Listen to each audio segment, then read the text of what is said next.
Job, chapter 18. Bildad. Then Bildad the Shuhite replied, When will you end these speeches? Be sensible, and then we can talk. Why are we regarded as cattle and considered stupid in your sight? You who tear yourself to pieces in your anger, is the earth to be abandoned for your sake? Or must the rocks be moved from their place? The lamp of a wicked man is snuffed out. The flame of his fire stops burning. The light in his tent becomes dark. The lamp beside him goes out. The figure of his step is weakened. His own schemes throw him down. His feet thrust him into a net. He wanders into his mesh.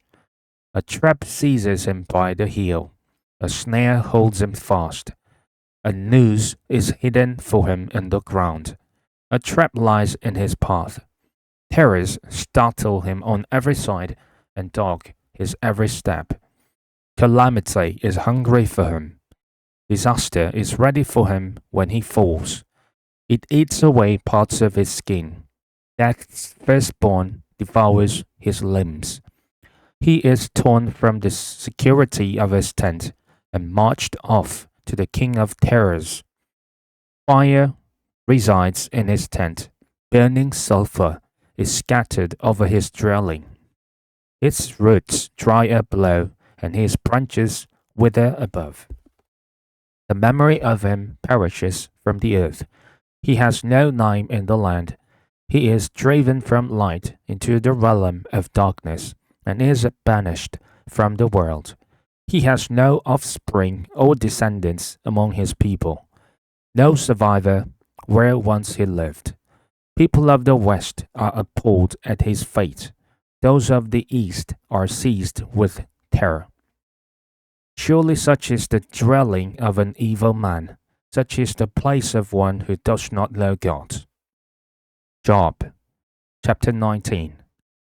Then Job replied, How long will you torment me and crush me with words? 10 times now you have reproached me. Shamelessly you attack me. If it is true that I have gone astray, my error remains my concern alone. If indeed you would exalt yourselves above me, and use my humiliation against me, then know that God has wronged me, and thrown his net around me. Though I cry violence, I get no response. Though I call for help, there is no justice. He has blocked my way so I cannot pass. He has shrouded my paths in darkness. He has stripped me of my honor, and removed the crown from my head. He tears me down on every side till I'm gone. He uproots my hope like a tree. His anger burns against me. He counts me among his enemies. His troops advance in force. They build a siege ramp against me, and encamp around my tent. He has alienated my family from me. My acquaintances are completely estranged from me. My relatives have gone away. My closest friends have forgotten me. My guests and my female servants count me a foreigner. They look on me as on a stranger. I summon my servant, but he does not answer, though I beg him with my own mouth. My breath is offensive to my wife.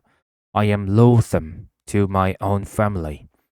Even the little boys scorn me. When I appear, they ridicule me. All my intimate friends detest me. Those I love have turned against me. I'm nothing but skin and bones. I have escaped only by the skin of my teeth. Have pity on me, my friends, have pity, for the hand of God has struck me. Why do you pursue me as God does? Will you never get enough of my flesh?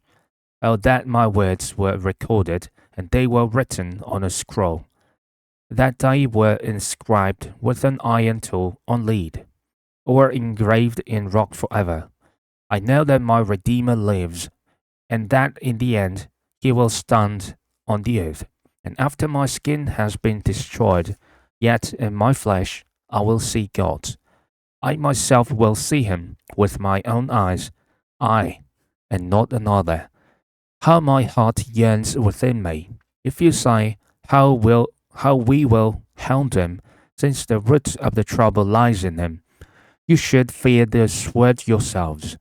For wrath will bring punishment by the sword, and then you will know that there is judgment. Job, chapter 20. Zophar. Then Zophar the Naamathite replied, My troubled thoughts prompt me to answer because I am greatly disturbed. I hear a rebuke that dishonors me, and my understanding inspires me to reply. Surely you know how it has been from of old, ever since mankind was replaced on the earth, that the mirth of the wicked is brief, and the joy of the godless lasts but a moment. Though the pride of the godless person reaches to the heavens, and his head touches the clouds, he will perish forever like his own dung. Those who have seen him will say, Where is he? Like a dream, he flies away, no more to be found, vanished like a vision of the night. The eye that saw him will not see him again. His place will look on him no more. His children must make amends to the poor. His own hands must give back his wealth. The youthful figure that feels his bonds will lie with him in the dust. Though evil is sweet in his mouth, and he hides it under his tongue, though he cannot bear to let it go, and lets it linger in his mouth, yet his food will turn sour in his stomach. It will become the venom of serpents within him. He will spit out the riches he swallowed. God will make his stomach vomit them up. He will suck the poison of serpents. The fangs of an adder will kill him. He will not enjoy the streams, the rivers flowing with honey and cream. What he toiled for, he must give back uneaten. He will not enjoy the profit from his trading, for he has oppressed the poor and left them destitute. He has seized houses he did not build. Surely he will have no respite from his craving. He cannot save himself by his treasure. Nothing is left for him to devour. His prosperity will not endure. In the midst of his plenty, distress will overtake him. The full force of misery will come upon him. When he has filled his belly, God will vent his burning anger against him and rain down his blows on him. Though he flees from an iron weapon, a bronze-tipped arrow pierces him. He pulls it out his back, the gleaming point out of his liver. Terrors will come over him. Total darkness lies in wait for his treasures. A fire unfanned will consume him and devour what is left in his tent. The heavens will expose his guilt. The earth will rise up against him. A flood will carry off his house. Rushing waters on the day of God's wrath. Such is the fate God allots the wicked, the heritage appointed for them by God.